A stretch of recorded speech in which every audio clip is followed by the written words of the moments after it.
So we have these finishing places of somebody who's run a marathon right here in this column.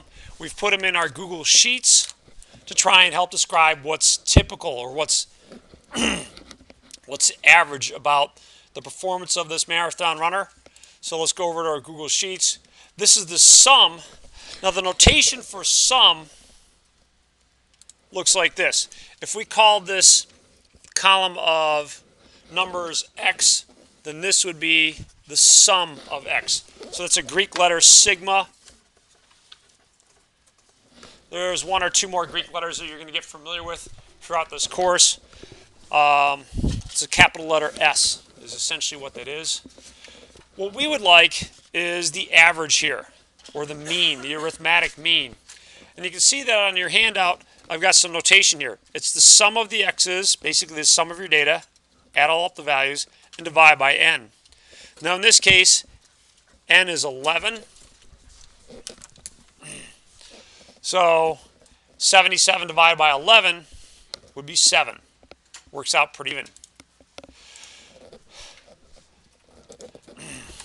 So if you were to continue to do brute force approach, you could do the count of that column.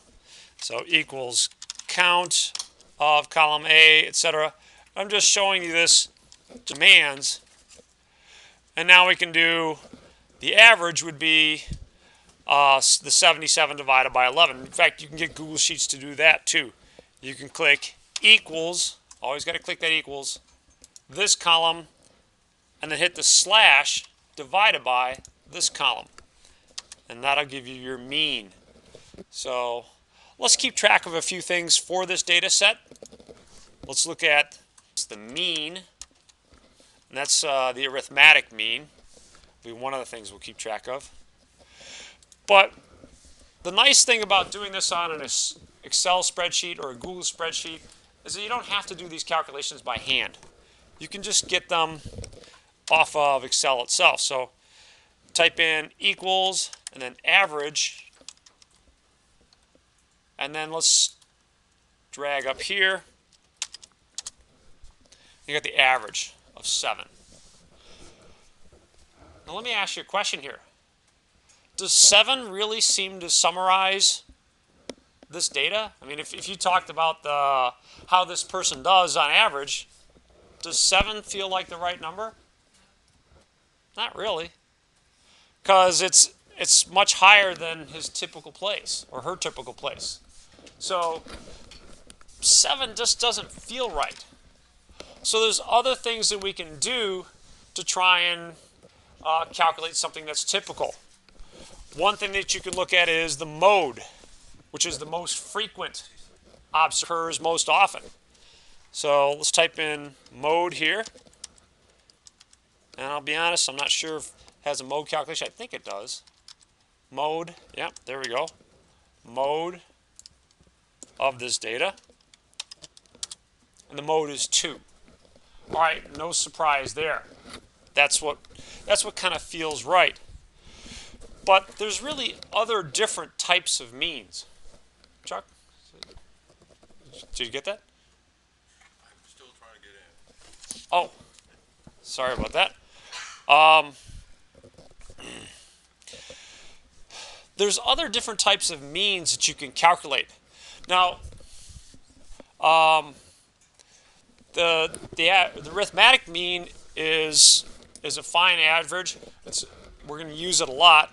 But there's some other ones as well.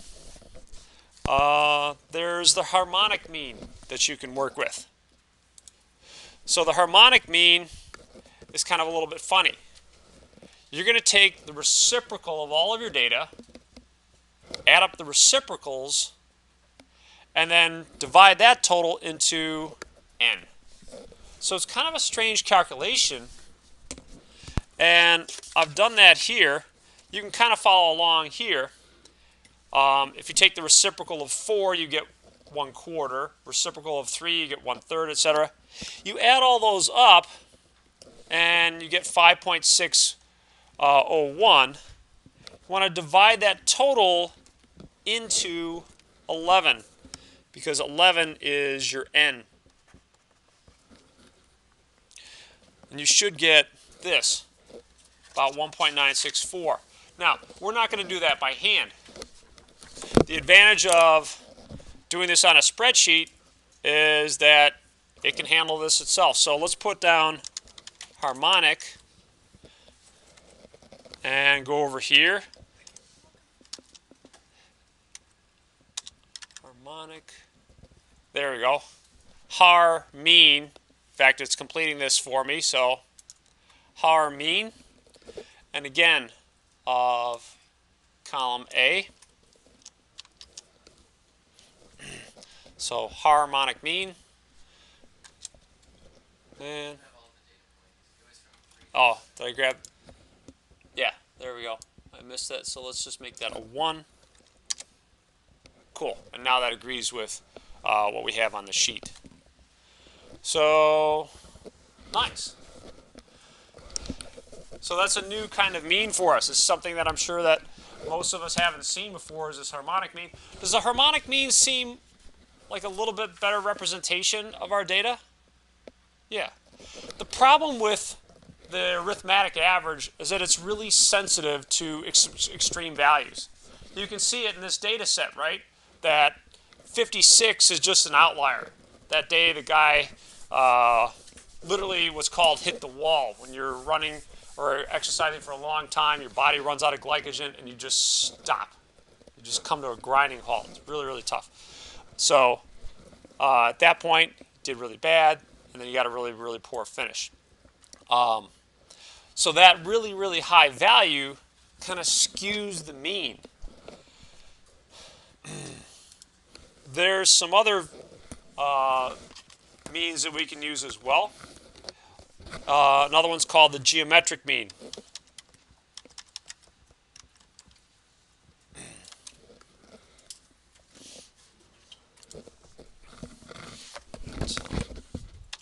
Equals geo mean.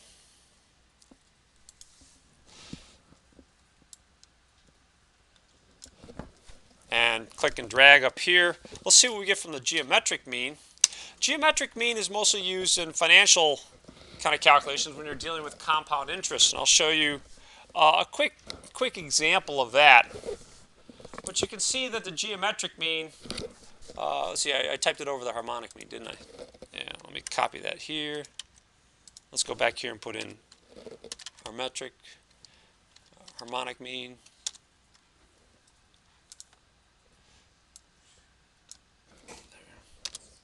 There we go. So we got 4 different means so far. Well, 4 different measures of what's typical about our data set. Let's delete that one point. That one really, really far out data value here. Let's delete that from our data set, and we're going to repeat these calculations. So I'm going to copy this data over here. So click and drag on that, and then paste it into a new column. And then we're going to delete the 56. So let's see. Do I want to delete? No, let's see. I don't want to. Delete cell and shift up. There we go. Now what I want to do is I want to repeat all these calculations and see what they look like now. How are all these values changed? So for the mean, actually I should type in average.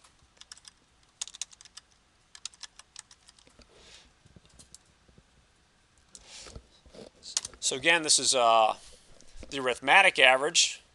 The mode isn't going to change.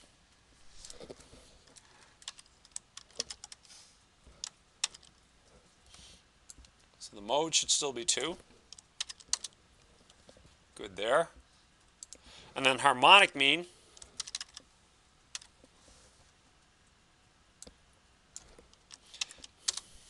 Whoops. Let's try that again. Harmonic mean. and geometric mean equals geometric mean.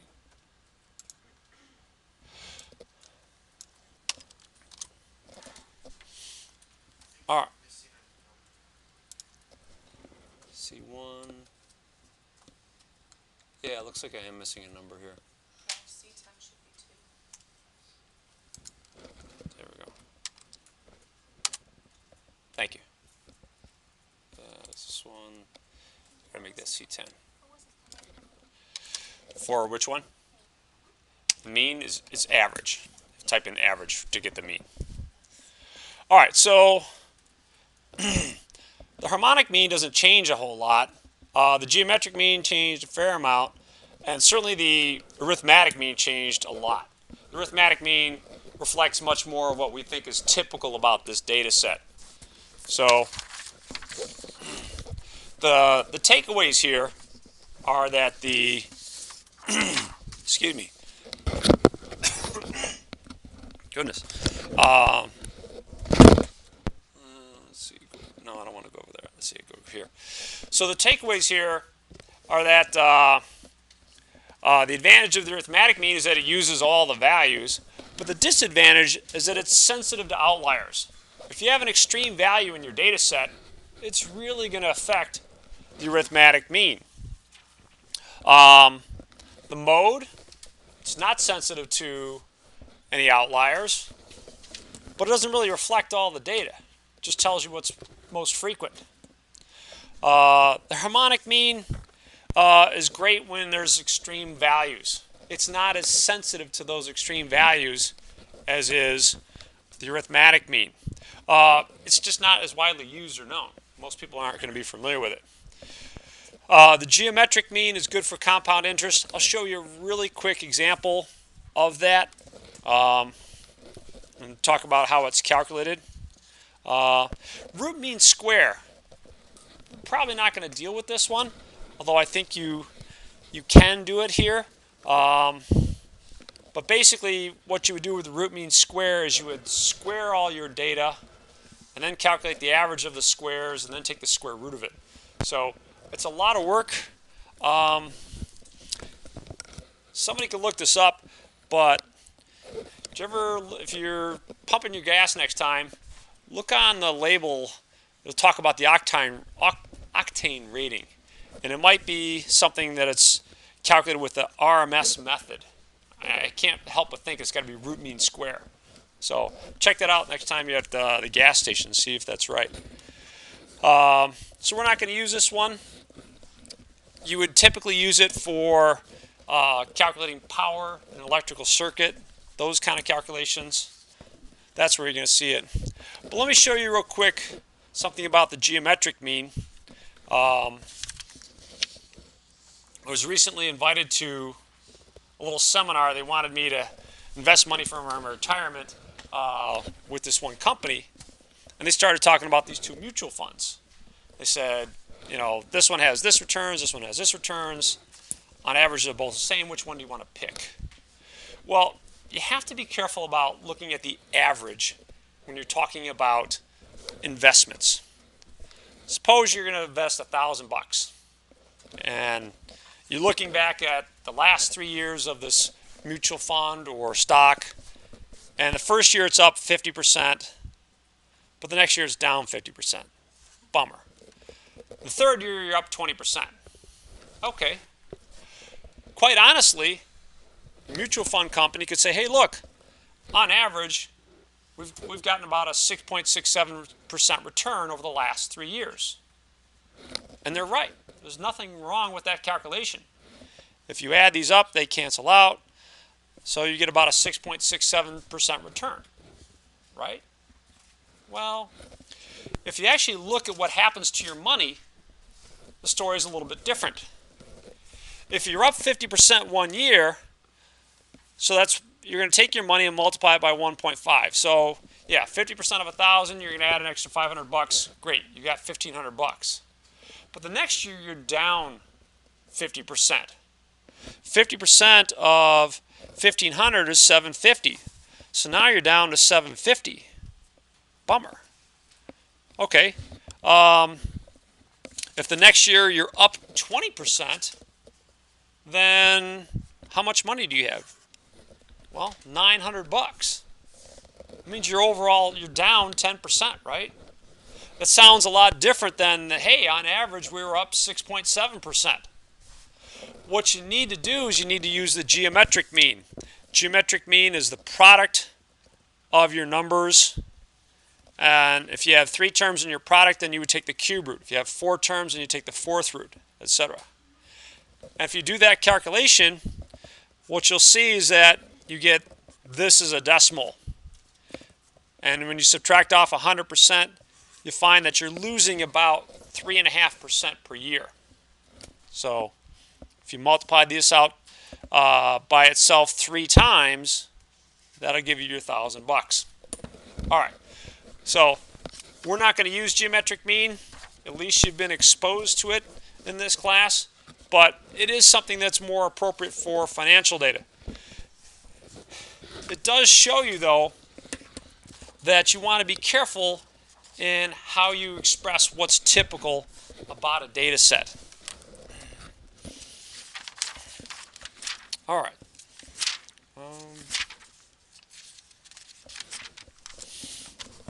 Let me pause for a second. Do you have anything that you're curious about what we've discussed so far? We've discussed arithmetic mean, mode, geometric mean, and harmonic mean. So the ones that we're going to typically deal with, even though it's got some shortcomings, is going to be the arithmetic mean.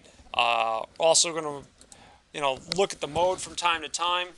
That'll be appropriate, but overall, we're going to work with the mean as our typical go-to statistic. So, all right, let me clear up this data, and let's start anew with some more of these problems. With problem number 14 from our book. So let me see if I can't get that up here.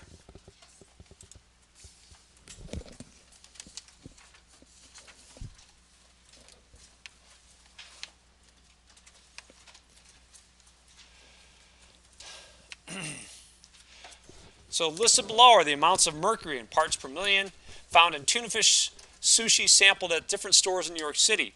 The study was sponsored by the New York Times, and the stores are D'Agostino, Eli's Manhattan, etc., all the way down to Whole Foods. Which store has the healthiest tuna? Does it appear that the different stores get their tuna from the same supplier?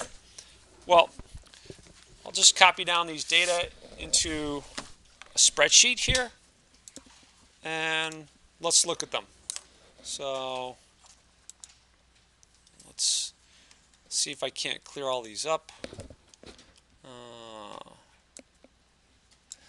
So edit, delete rows 1 through 21. There we go. So again, those values were 0.56, 0.75, 0.1, 0.95, 1.25, 0.54, and 0.88.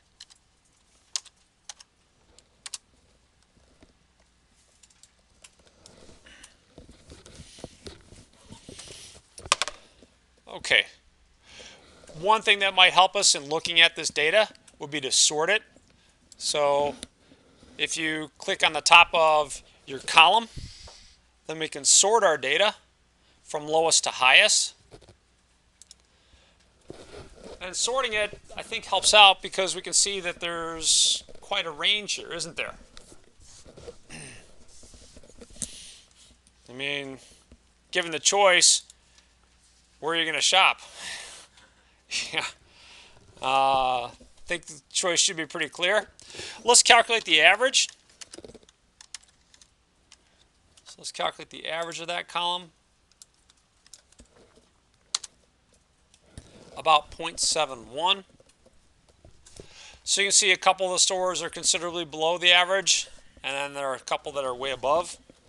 Who's the real criminal in this one? 1, 2, 3, 4, 5. So the fifth one down.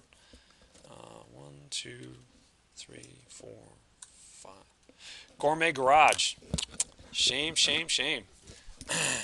All right. So the big question, though, is which store has the healthiest tuna? Well, that would be the third one for us. So that would be Fairway. Does it appear that the different stores get their tuna from the same supplier? Do you think these are all coming from the same supplier? If they're coming from the same supplier, what would you expect? Yeah, you would expect that these values would be closer to the same. So it doesn't look like the tuna is coming from the same supplier in this case because they're all spread out around their average value. They're not close, they're not bunching up to some average value.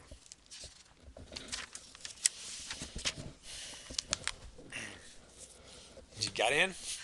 Okay, good deal. All right, let's move on to problem number 20.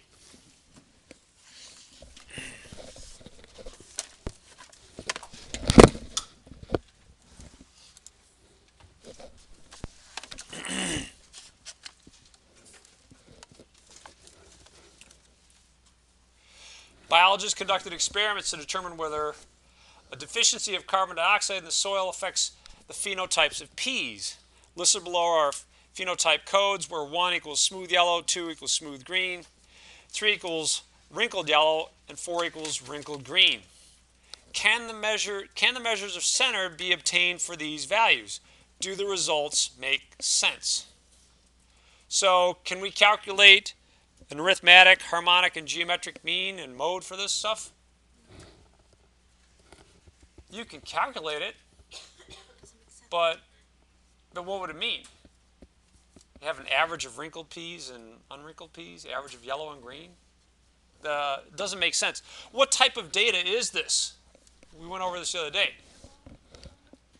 Not interval. Nominal. This is nominal data. So these numbers just reflect, a little coding of the different types of peas that they were dealing with. But calculating all your numerical statistics on this just doesn't make sense. It doesn't make sense to average smooth yellow and smooth green. What do you get?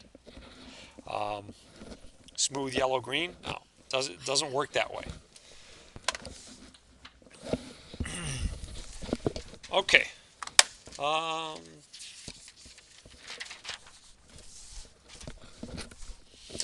What's the only thing that we can do here that would make sense? What are the different measures that we've looked at so far that would make sense to talk about what's typical about this data? The mode. Yeah, the mode, the most frequent. Sure, it makes sense to talk about that.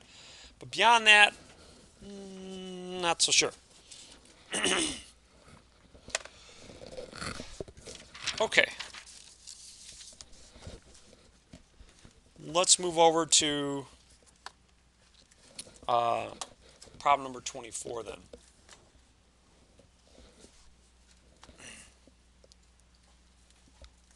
Waiting times in minutes of customers at the Jefferson Valley Bank, where all customers enter a single waiting line, and the Bank of Providence, where customers wait in individual lines at 3 different teller windows, are listed. Determine whether there is a difference between the two data sets that is not apparent from the comparisons of the measures of center.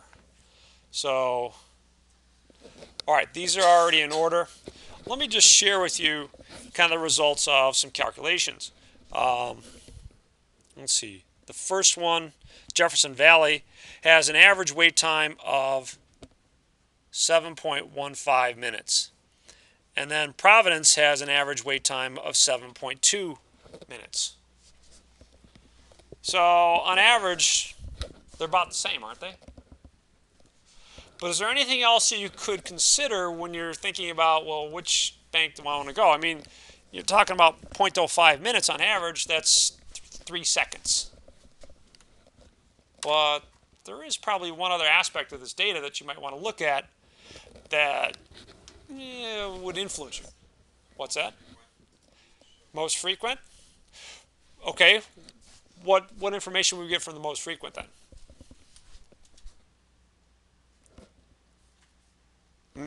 Most frequent is not too bad. Let's see what's typical here. But there's a different aspect of this data that you can consider when you're deciding, well, which line would I want to get into? Suppose you say, you know what, I kind of want to get in and out. I want to get out of there in a reasonable amount of time. Would you want to avoid Providence or go to Providence? Avoid it. Why? What could go wrong if you go to Providence? Yeah. So, although the average is the same, there's more variability. You could get lucky and get out, but if you want to make sure you don't get stuck for too long, then I don't think you want to go to Providence, because you could get stuck for a really, really long time. And that would be a real bummer. So, in the next section, we're going to talk more about the variability here. Talk about measures by which we can determine how spread out the data is. Because somehow or another, this feels more spread out. It is more spread out. We're going to find things like the range and the standard deviation and the variance. Okay. Are we good with our conclusion here? All right. Let's take a look at problem number 30. So we've seen some of this data before.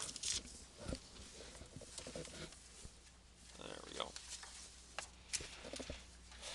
It's the age when somebody won the Best Oscar Award. Now all we have here is the frequency of this data, but we'd like to be able to calculate what's the average from this data set. Problem is, we don't have the original data itself. All we know is that there was one person who was aged between 20 and 29 who won Best Actor at that age. There was 26 that won it in their 30s, and so on. But they could be anything. We don't know what the actual values are. Yet somehow, some way, we want to find the average value. So here's what we're going to do. We're going to consider all these data to be the class midpoint, and then work it from there. In fact, there's a formula that you can write out, and it looks like this. Let me write down the data. So the age, whoops, there we go. There we go. So the age, like I said, we're going to use the class midpoint, 24.5, 34.5, 44.5, 54.5, 64.5, and 74.5.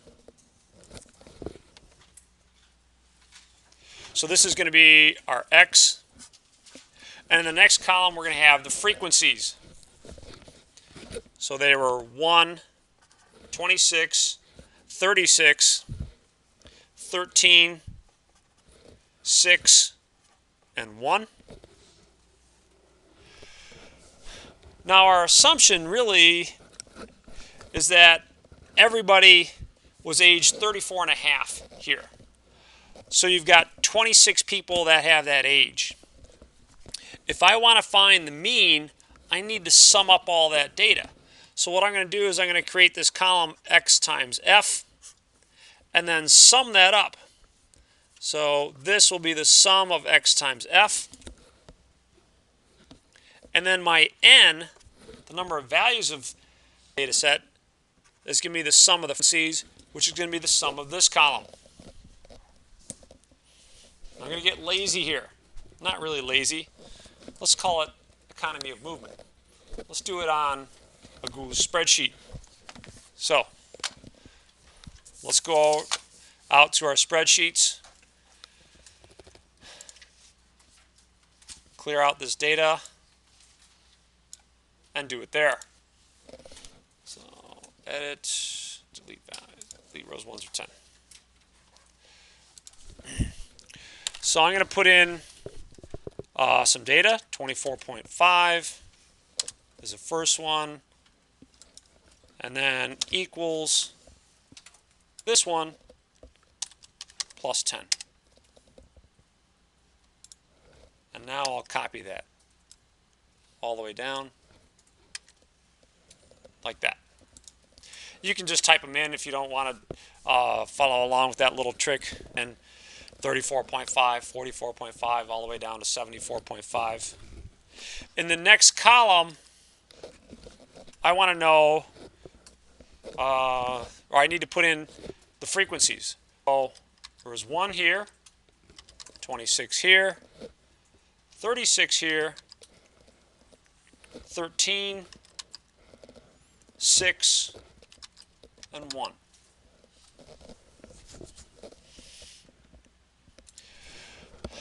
Over here in this third column, I need the product of those two things. So let's type an equal sign. Then click the cell A1. And then the times key, so that's your asterisk. And then cell B. No shocker there, we could have done that one on our heads, right? But now that you have that first command done, let's copy that command all the way down for the rest of these. So come up to this cell, hit Control C,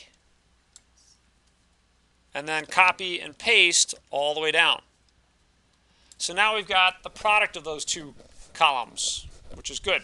You could also do this on a graphing calculator if you don't happen to have Google Sheets around or something like that. But there's two more things I need before I can calculate the average. I need to know the total of this column. I need to know the total of this column, both of these columns. So let's start here. Equals sum of that column. So there was 83 actors in this column. And I'll do that again over here. Equals sum there of that column. So that's the sum of the frequencies times the class midpoints. So in effect, this is the total of your data. And this is your n. So if I want to find the average, then it's just going to be the quotient of these two. I take this one divided by this one. So let's find the average equals this forward slash or divide by key divided by this. So you get an average of 44.5. How many of you were actually able to get that number 44.5? All right, good, good. So on average, the Best Actor Award was given out to somebody who was 44 and a half years old, according to this calculation. Let me ask you a question. If I had all the original data before we summarized it and put it into a frequency distribution, frequency of the data, would I get the same number, the average? So if I had the original data instead of the summarized data, and I calculated the average there, do you think that number and this one would be the same? It should be close, but it's probably not exact because I based everybody and say the number 44.4. And that just probably is not true. I'm guessing that they all weren't exactly that age when they got the Best Actor Award. So it's probably close, but it could be by, a fair amount or maybe even a little bit more than that, depending on how good a representation 44.4 is for all the people in this category, etc. So, not sure, but it's the best we can do.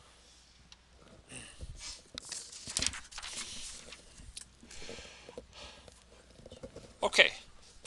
Any comments on this last one or our measures of center? Ways to describe what's typical about a data set. All right, let me give you some homework then. For homework, try problems 1 through 31.